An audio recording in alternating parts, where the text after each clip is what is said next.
Apparemment, plus t'es intelligent et moins tu crois en Dieu. Et si c'était exactement l'inverse? Tiens-toi prêt parce que je vais te révéler ce qu'on t'a toujours caché.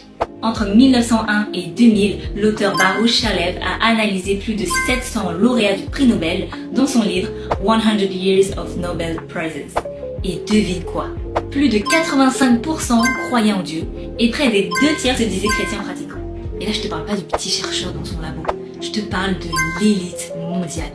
Les esprits les plus brillants de la planète avec la plus haute distinction scientifique. Donc non, croire en Dieu, ce n'est pas réservé aux ignorants. Tu peux être génie et prix Nobel et croire que l'univers a un sens.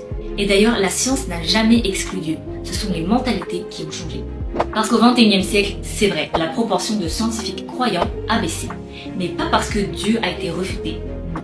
C'est parce que notre société est devenue plus matérialiste, plus individualiste et plus fermée au spirituel. Aujourd'hui, dans les universités, c'est le naturalisme et le matérialisme qui dominent. Et croire en Dieu est devenu comme une faiblesse.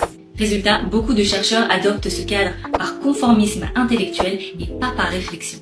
Et avant, un scientifique croyant était respecté, alors qu'aujourd'hui, il est souvent ridiculisé et mis à l'écart.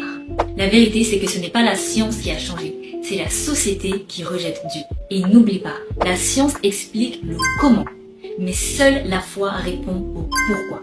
Dis-moi ce que t'en penses en commentaire.